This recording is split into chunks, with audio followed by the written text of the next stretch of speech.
and gentlemen, my name is Lars Schall. I'm a financial journalist from Germany, and on behalf of Matterhorn Asset Management in Zurich, Switzerland, I welcome you to an interview that I will conduct now with Jim RICKARDS in the US. Hi Jim, are you with us? Yes, I am, Lars. Nice to talk to you. Yeah, thank you. Fantastic to have you. Now, you haven't all the time in the world for me, but I have prepared quite some questions, so let's start and see if it's possible to address all of them. Okay. Jim, regarding the state of the so-called free markets, would you agree with investment manager Catherine Austin Fitts that Western intelligence agencies have the technological ability to proactively manage the markets in enormous ways, and that this is a dimension of market rigging that too few people pay attention to? She says, if it wasn't for that kind of technology, we could never go to a world where central banks manipulate markets in the way that they do now. Yeah, I think that's mostly nonsense, Lars. I think you have to separate technological capabilities on the one hand from actions and intentions on the other. Now let me be clear. I think markets throughout the world are being manipulated, but they're not being manipulated by national security agencies or intelligence agencies or military agencies. They are being manipulated by central banks, and central banks don't need any help from other arms of government because they have their own techniques and their own models and their own channels for doing so. So I think that if you ask, are the technological capabilities of certain government agencies, and of course we're all familiar with recent revelations about the National Security Agency, but there are many others. If you're asking whether they have extensive technological capabilities, I think it's apparent that they do, but none of that is being used to manipulate markets. It's not necessary in the sense that, as I say, the Federal Reserve, the Federal Reserve is manipulating U.S. dollar interest rates, but the important thing to bear in mind is that every market in the world somehow keys to or relates to the U.S. dollar, because the dollar is by far the largest market and the predominant reserve currency in the world. So even if you're China or South Africa or a very small emerging market economy, you are affected by the dollar. So when you manipulate the dollar, you manipulate directly or indirectly every market in the world. And that is what I see. Most recently in South Africa, and over a period of 7 or 8 months in 2013, their currency went from 8 to the dollar, which is fairly strong, to almost 11 to the dollar, which was a crash, and then came back to 9 to the dollar, which was a rally, but not back to where it was. And that's enormous volatility. Well, that was not caused by any central bank policy in South Africa. That was caused by the taper talk, the expectation last winter that tapering would continue, and then the beginning in May, there was some talk that the Fed would taper, then they didn't, then they did. It's that kind of manipulation, change of policy, etc., that's causing volatility around the world. So if you ask me whether markets are being manipulated, I would say yes, but it's not by national security agencies, it's by central banks. Now that you have mentioned it, do you think the Federal Reserve will have to end the tapering of QE rather sooner than later this year, and maybe even has to expand QE? Well, it's possible, but here's the Fed's dilemma. The Fed has said that tapering is an economic decision, meaning that they've set 3 criteria to begin the tapering, and this is what they refer to when they started to taper in December. The first is economic growth, the second is the employment situation, the third is inflation. Now, based on the Fed's own criteria, there was a very weak case for tapering in December, meaning that the unemployment rate had come down, but we all know that that was not for good reasons. It was because labor force participation was declining, which is not a good thing for the economy.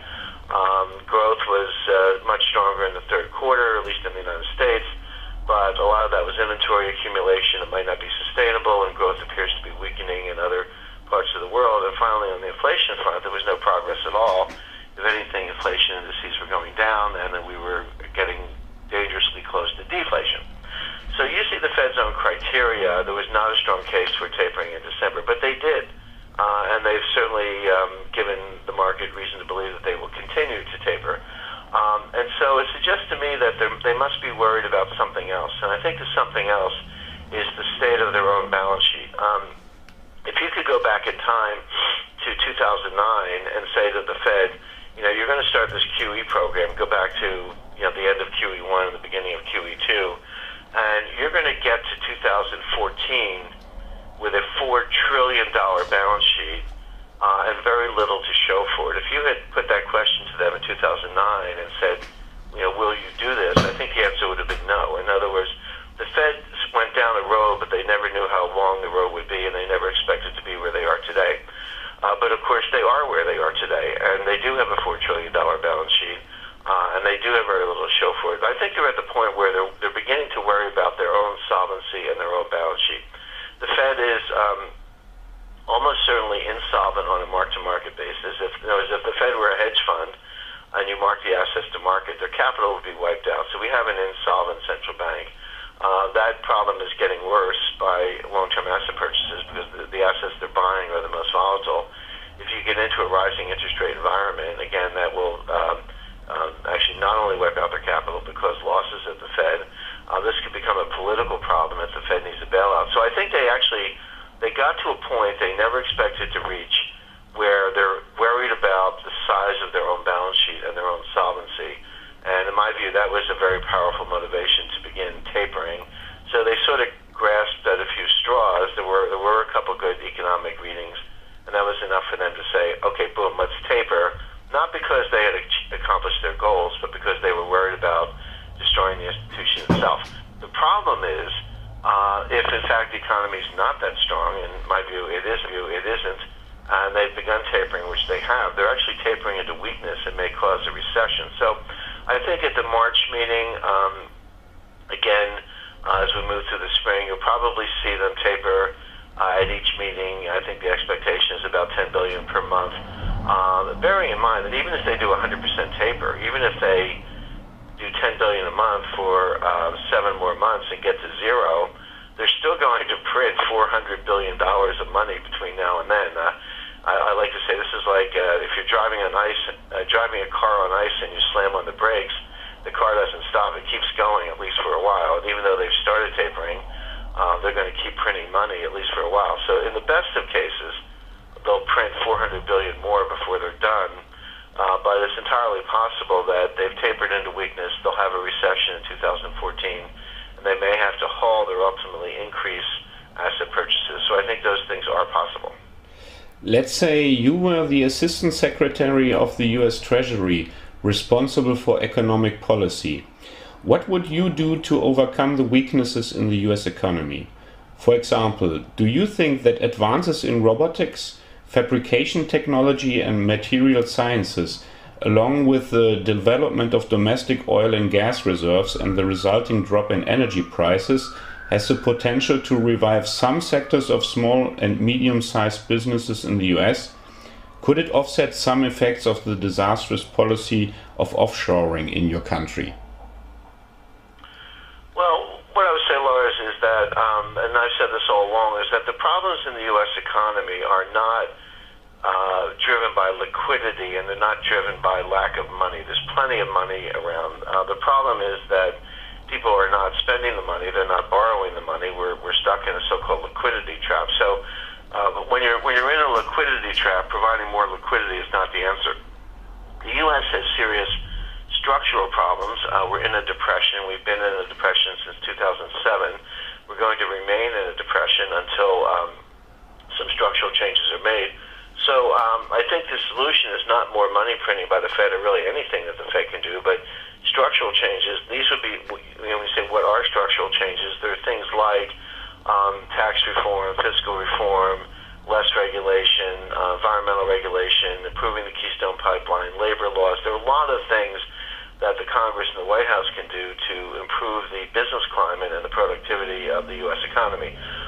So my focus as a policymaker would be, I would want the Fed to stop printing money, to get out of the bond buying business, to normalize their balance sheet, normalize interest rates, and let the market do the heavy lifting. And as far as the market is concerned, you need to create a positive business climate where people are willing to invest and commit capital. To do that, you need some certainty about policy. Right now, if you're a business person and you're being asked to commit, say, $5 billion to a 10-year infrastructure project, and you're responsible for doing the projection, the projected profit or loss on that project, I mean, how on earth are you supposed to know, what your taxes are going to be, what your healthcare costs are going to be, what your environmental regulation is going to be? You have no idea. I mean, any business has normal business risk. Business people accept the business risk, but what we've done is we've added a whole layer of policy risk on top of it, which is just enough to keep people from making commitments. So I think we need structural changes. We need to reduce what economists call regime uncertainty. We need to be able to say to business people, entrepreneurs, investors that here's the deal. We're going to reduce regulation, reduce taxes, give you a stable environment, make the U.S. an attractive place for investment, not just by American companies, but by companies around the world. Stop fighting the currency wars, embrace a strong dollar. Those are all positive things. Now, the things you mentioned, Lars, are interesting. Kind of robotics, oil and natural gas, energy resources. These things are extremely good for the United States, but they do have a couple effects that the Fed is trying to fight that people need to bear in mind. The first one is that they're deflationary. Cheaper energy prices. Now, that's a good thing for the economy. I am not against cheaper energy prices. I'm all in favor of it, but it's important to recognize that is deflationary at a time when the Fed is trying to encourage inflation. The Fed needs inflation to reduce the U.S. debt to GDP ratio so we don't end up like Greece. And so this actually makes their task more difficult. So it's a good thing for the economy, but a bad thing for the Fed because they're trying to inflate away our debts, and deflation doesn't help. As far as robotics, I mean, the history of economic development in the United States is the history of technology, productivity, machinery, or now automation, and high returns to capital that come from that. The key there to help everyday Americans and help workers is to make the labor force more productive, and the way you do that is with education. So I'm not worried about robotics or things displacing workers. What I am concerned about is that the workers don't have the skills they need to team up with that capital and make the economy extremely productive. And that is, again, another one of these structural problems. You're not going to cure the education problem in the United States by printing money. You're going to cure that by structural reforms having to do with teachers' unions, curriculum, and other reforms. And so, there's a lot to do, but almost none of it has to do with central bank policy, and all of it has to do with creating a better business climate and a stronger educational infrastructure in the United States. Yeah. What has to do with central banks, I guess, is, however, the topic of financial repression, of which we hear quite a lot about these days.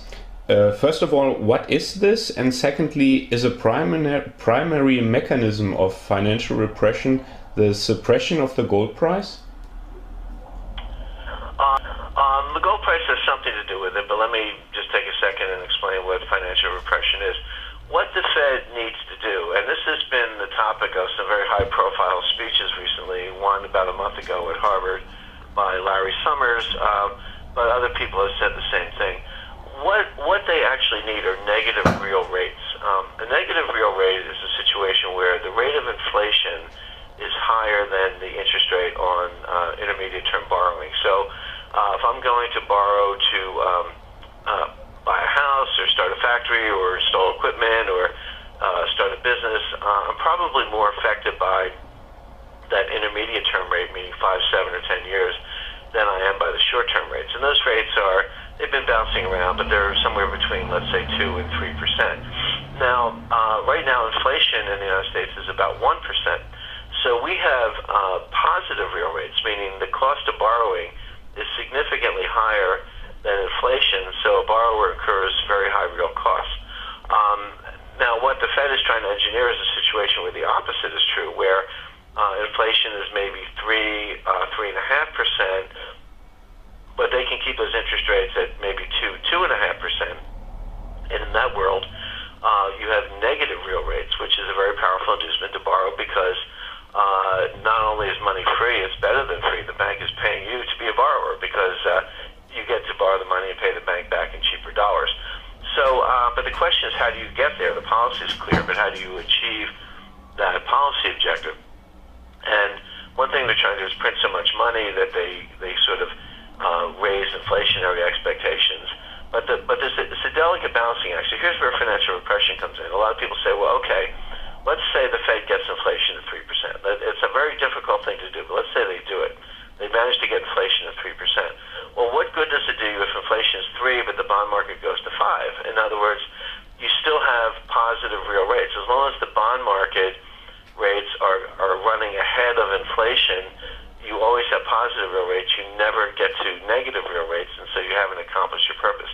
So financial repression is the art of keeping a lid on nominal rates while inflation races ahead so that you can get to negative real rates. So if you get inflation to 3, you have to use policy techniques to keep the 10-year note at 2 or 2.5, or if inflation gets to 4, you need to keep the 10-year note at 3 so that you have negative real rates. Well, how do you do that? Well, one of the ways is quantitative easing. But if the Fed is at the limit of its balance sheet, as we talked about earlier, the other way to do it is to get the banks to buy the bonds. And the U.S. banking system was bailed out in 2008, of course, and a lot of bankers were quite pleased with that result. They're saying, gee, this is great. The government bailed us out, but we get to keep our jobs, we get to keep our bonuses, we get to keep our government-guaranteed liabilities and make money, and happy days are here again. So the bankers are quite pleased with how they've been able to extract wealth from the U.S. economy. But what they'll discover is that there's a price to pay. It's sort of like a deal with the devil. And the price to pay is that they are now really captive buyers of bonds. If the Fed orders them to buy the bonds, they will do so. And so the Fed will try to create inflation by jawboning and printing money, and then they will keep a lid on interest rates by forcing the banks to buy the bonds. And the combination of the two will hopefully, in the Fed's view, get us to these negative real rates, and then that's supposed to be the inducement to borrow. So that's what financial repression is. It's using either regulation or jawboning or orders or persuasion or direct purchases to keep a lid on nominal rates so that inflation can be higher, and then get to negative real rates. Now, where gold comes into it is there's a danger in what I just described, which is if inflation goes from 1% to 2% to 3%, the Fed would like to keep it there. They would like inflation to be higher, but they don't want it to be too high, because then the game will be very obvious to everyone, and inflationary expectations will race out of control. So it's kind of like playing with a thermostat. If the house is too cold, you dial it up. If the house gets too warm, you dial it down. The Fed would like, when inflation gets to 3%, they would like to keep it there and make sure it doesn't go up to 5, 6, 7, 8, 9%, which or higher, borderline hyperinflation, which is what happened in the 1970s.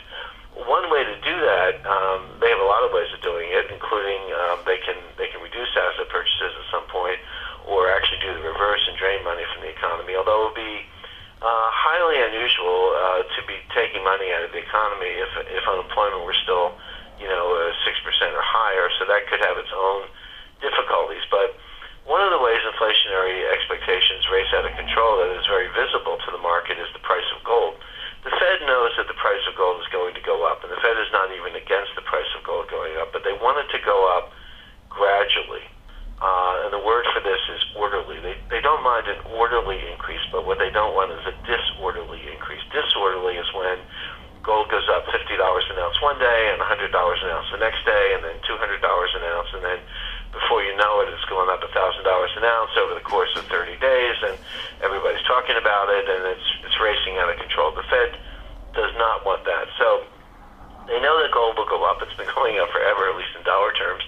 But they want it to be orderly. And the way they do that is by using various price suppression techniques, which are quite simple to execute, including physical gold sales, paper gold sales, leasing, unallocated gold. There's a whole bunch of techniques that they use. So they will suppress the price of gold, not to make it a lot lower, but just to make sure it doesn't go up a lot faster to something more like its intrinsic value. What role will gold play in the future in international trade? Well, when you say international trade, that's the substance of the economy. That's actually, taking manufactured goods or natural resources or other services and exchanging them among nations. But behind the trading structure is a financial structure. So trade is very important, of course, but the way I usually analyze it is in terms of the international financial system that supports the international trading system. And of course today that's based on the US dollar as the leading reserve currency and the Federal Reserve as the proprietor of the dollar in the US banking system. Now, in the short run, gold has no role to play. Gold is not considered a monetary asset. There's no central bank in the world that will come right out and say that they want a gold standard or that they base their monetary policy on gold. However, the central banks may have no choice. In other words, if you get to, I just described how the Fed wants higher inflation and thinks they can engineer it to exactly the right level, 3%. My view is that they will try that, but they will fail, and in the course of doing so, they'll let the genie out of the bottle, so to speak, and inflation will run away from them to much higher levels. In that world, maybe they can get the genie back in the bottle, as Paul Volcker did in 1980, but maybe not. And if this time we run into another financial panic, something like 2008, except maybe worse, and inflation is running out of control and people are losing confidence in paper money around the world, which I also expect, then central banks may turn to gold, not because they want to, but because they have to as a way to restore confidence. Of course, the result of that will be much, much higher gold prices. When I say higher, I don't mean $1,000 an ounce. I mean going up to $7,000, $8,000, or $9,000 an ounce. That would be where you would have to price gold in order to have an international monetary system that could support trade without causing massive deflation. It's not a guess on my part. That's actually the number you would have to use if you were going to have a system of the type I described. And so I think that for the short run, gold plays no role in the monetary system, but on a shadow basis, it does. This is why China is acquiring so much gold. And in the intermediate to long term, when there's a financial panic and the collapse of confidence in paper money, that central banks and finance ministers will have to return to gold to restore confidence. And of course, at that point, the price will go much higher. Do you agree with me that one of the big stories of 2013 was the establishment of various physical gold exchanges in Eurasia? I think it is a very important story, and the reason is that in any commodity, and we happen to be talking about gold, but it's really no different if we were talking about oil or corn or wheat or a lot of other things, you have two things that analysts focus on. One is the stock, and one is the flow. The stock is the total amount of the commodity, so how much gold is there in the world? No one knows for sure, but estimates are around, let's say, 170,000 tons. The flow is the new gold that comes into the market every year from various sources. So mining output, is about 2,300 tons a year, which is quite small relative to the stock, meaning that the gold supply is only increasing about 1% a year or so, and that's one of the attractions of gold. A little more than 1%, but that's one of the attractions of gold, which is that it's scarce and it doesn't go up a lot, unlike money printing. But there's a third element I think you have to put into the mix, which is called the floating supply. The floating supply is the portion of the stock that's actually available for trading. If you want to buy it, where you get it, if you're a seller, who you sell it to, etc. Now, if you're trying to corner a market, going back and looking at history, you don't have to buy the entire supply. You only have to buy the floating supply, because any gold that is in, say, central bank vaults or any kind of vault in private hands that is not available for sale is not part of the floating supply. It just sits there on the sidelines. Now, central banks' gold, I would say, in many respects, is or can be part of the floating supply in some cases because it's available for leasing through the bullion banks in London. But some of the gold is not, or it could change. In other words, a central bank might be leasing its gold one day and then suddenly decide not to lease its gold. So when I see the private vaulting arrangements, and they're in they're in Singapore, Shanghai, Switzerland, they're really popping up. Some of them are long-standing, others are popping up all over the world. When you see that, and we are seeing it, and I recently returned from a visit to Switzerland where I met with secure logistics firms and refiners. So I was able to talk firsthand to senior people who are actually handling the gold flows around the world. What they're saying is a lot of gold is coming out of the banking system going into private storage.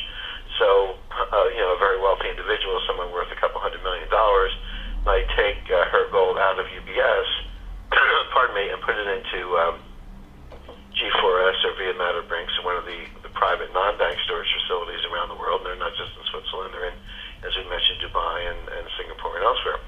So that gold is kind of when it comes out of the bank vaults and goes into private vaults. It's no longer available for leasing, or at least it's not very easy to do because there's legal arrangements. The banks have had those legal arrangements and the documentation forever, but the private vaults do not. The private vaults are just in the storage business. And so what I see is that while the total gold stock in the world changes very little, the floating supply is collapsing, which means that the amount of physical gold available to support paper trading and market manipulation is getting quite small. So we're almost at the point where it's like balancing, the old trick where you take a pencil and you balance it on its point. It's not going to stay balanced very long. It's going to fall, and we don't know exactly where or when, but you can see the system destabilizing. So I think these private vaulting arrangements are important because they reduce the floating supply available for market manipulation. One big buyer of physical gold is the People's Bank of China. How much gold do you think has China's central bank by now in its vaults? Well, the People's Bank of China actually doesn't buy it. The party that buys it is another sovereign wealth fund run by the Chinese Communist government called SAFE, which is the asset management arm of the Chinese government. And so no one knows exactly how much they're buying. The SAFE stands for the State Administration on Foreign Exchange. So they manage China's foreign exchange reserves more so than the central bank. No one knows exactly how much they're buying. We have some export figures from Switzerland. We have some import figures from Hong Kong. We have some mining output figures. It's a little opaque of all the gold that China gets their hands on through imports and mining. How much is going to the government, how much is going to private investment, because individual citizens, pardon me, China certainly have a large appetite for gold. So it's a little bit of guesswork, but I have worked on that, and others have as well. And it seems that the official Chinese gold position is going up at least 1,000 tons a year, approximately, and that's been true since 2010. So you'd have to add probably 3,000 tons to the official numbers. So if China is officially at about 1,000 tons, which is what they admit to, and you add 3,000 tons on top of that, then that would put their gold reserves at 4,000 tons, which would make them the second largest gold holder in the world after the United States. They'd actually have more than Germany, France, Italy, or the IMF at that point.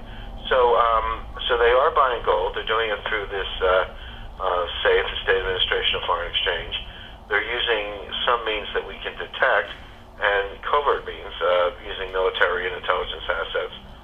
Putting it all together, they have some number. We don't know exactly what it is, but at this point it's probably north of 4,000 tons a year. Sorry, not 4,000 tons a year, but 4,000 tons in total, acquired at approximately 1,000 tons a year. Yeah. So this will blow some minds when the Chinese reveal the real official numbers finally. I think it will make it very difficult for those who disparage gold or those who insist that gold has no role in the international monetary system. Then you could sort of put the question to them, which would be, well, if gold has no role in the monetary system, why did China buy 3,000 tons or 4,000 tons? Are they stupid, or do they know something you don't? Well, the Chinese are not stupid. They've made a number of very smart moves. So my inference would be that they know something the rest of the world doesn't, which is that we're getting closer and closer to a collapse of the international monetary system and a reset that would be, if not a full gold standard, which it could be, but at least with some reference to gold, and that when the time comes to restructure the international monetary system, the people with the biggest seat at the table will be the people with the most gold. And of course, individual investors can be along for that ride. Last year, you've called the decision of the Deutsche Bundesbank to repatriate some of its gold reserves from abroad as world historical. Why so? Because it represents a change in thinking, and it is having a big impact on a lot of other countries. Germany's not the only one who has repatriated their gold. Of course, Venezuela did that a few years ago. Azerbaijan has done it, a much smaller player, but they've done it. Interestingly, Russia and China don't have to repatriate their gold because their gold is already in their countries. They don't leave their gold, or at least not very much of it at all, at the Federal Reserve Bank of New York or the Bank of England. But Germany is the second largest gold holder in the world after the United States. And so their decision obviously will have a very big impact, and it just changes the way people think. This is now a political issue in the Netherlands. It's a political issue in Switzerland. There are other countries who are thinking about it. Italy, of course, has made it clear that a lot of their gold is already in Italy. But the other thing it does is it starts to unwind the price suppression mechanism, because the price suppression mechanism is done largely through central bank gold leasing. In other words, the central bank leases gold operating through the BIS in Basel, Switzerland, to a commercial bank. The commercial bank can then sell 10 or 20 times as much gold on a so-called unallocated basis, where they put some gold in storage and then they sell more gold than they actually have.